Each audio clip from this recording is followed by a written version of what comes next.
السلام عليكم دسعنا maanta video waxa ku baran doonaa 10 eray kaas oo isticmaala jikada waxaan isku jiraan waxyaabaha jikada ku nadiifsano iyo sidoo kale waxyaabaha cuntooyin ku karsano waan ilaa 10 eray waxaan rajeynaa maanta inaad ku faa'iidi doontiin aanan iloowin cashirka shalay inaad soo sameysteen sidoo kalena aan nood garaysateen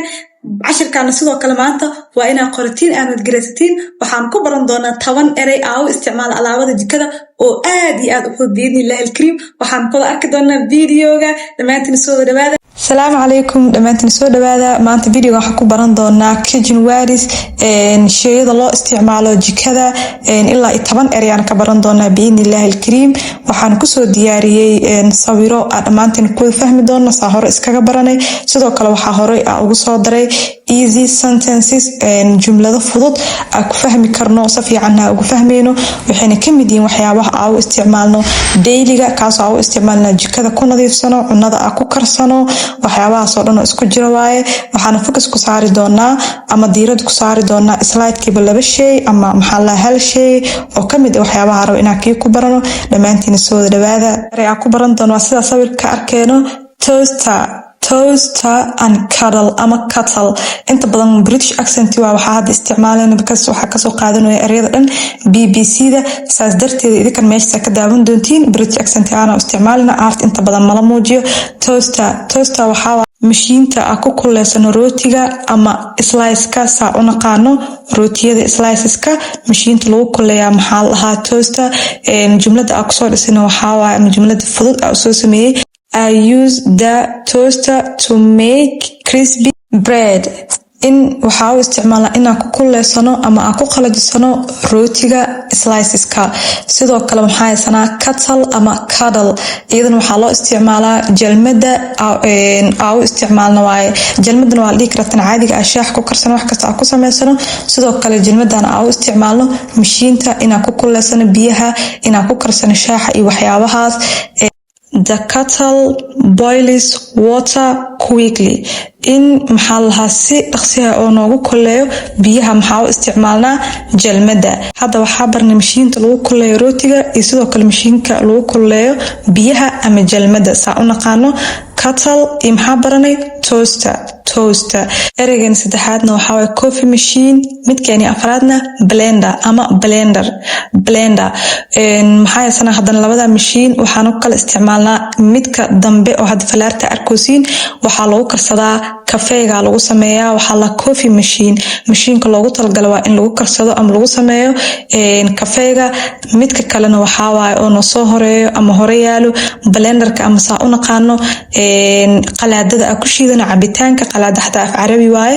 marka waxa soo sameeyay laba jumlad oo yar coffee machine prepares coffee quickly and consistently for fresh hot drinks in maxaa la oo noogu diyaarinayo si dhaqsi leh oo joogto ah inuu kafeegeena ahaado fresh sidoo kale inuu maanta ahaado kuleel ma u baahanaysid jalmad inta maanta wax ku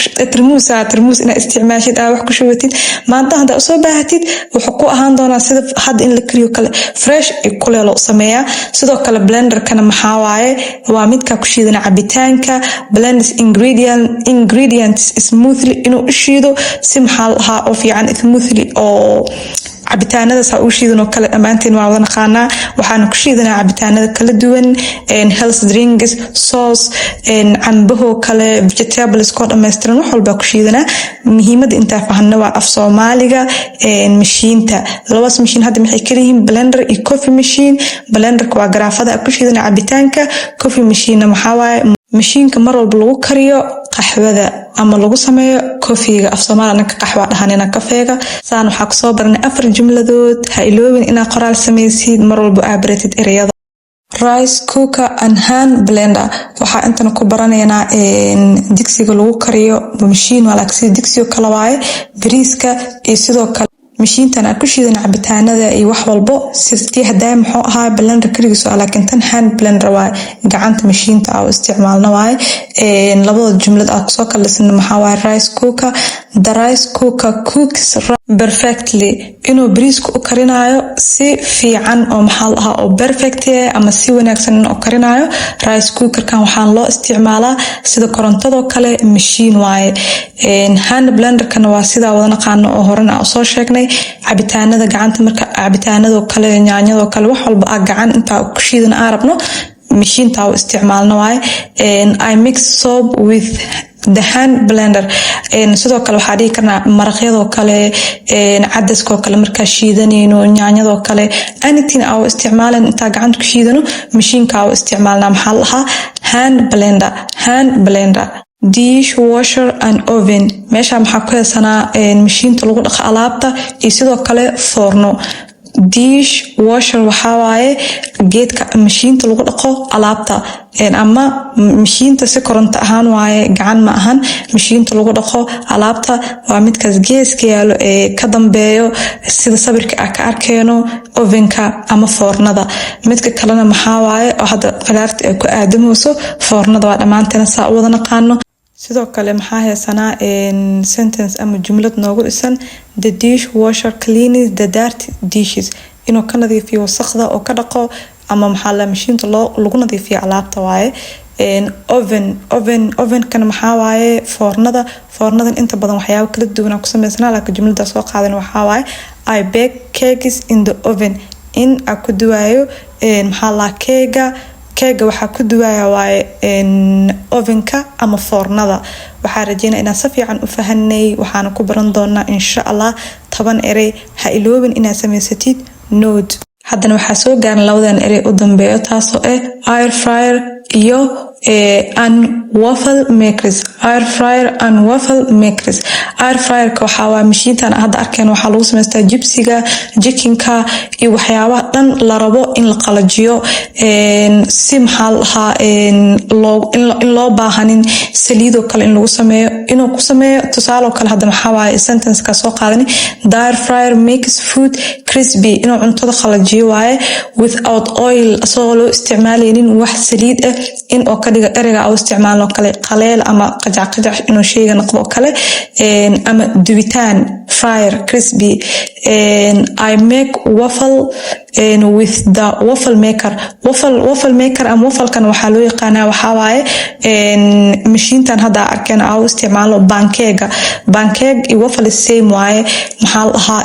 mashiinta loo isticmaalo waxa lahaa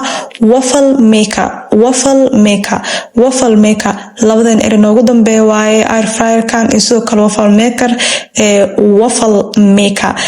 dhamaantiin waxaa rajeynaa inaan si fiican u fahmi doono sidoo kale inta waxa kusoo sameeyay qoraalo yar oo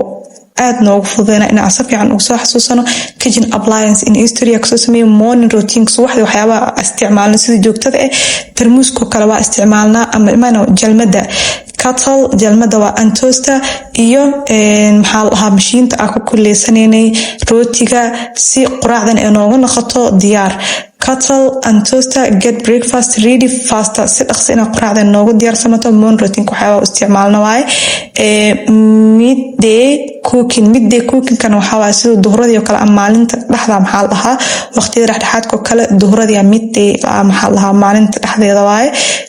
cuntooyinka karsan waxa kamid ah qadada kale waxaan isticmaalnaa blenderka and rice cooker to prepare inta ku diyaarsano waa lunch ingredients inta qadada ku karsano tusaale kale marka isticmaalana blenderka ina cabitaan ku shiidano ina maxaa la rice cooker ina ku karsano bariis sidoo kale waxa heesanaa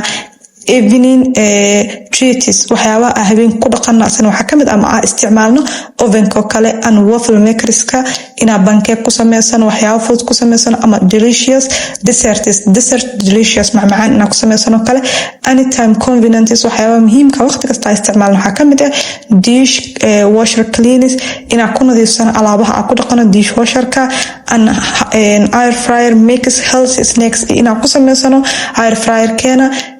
snacks oo caafimaad ama healthy waxa rajeynaa in aad u fahmi doono biidin ilaahi kariim. Assalamu alaykum wa rahmatullahi wa barakatuh.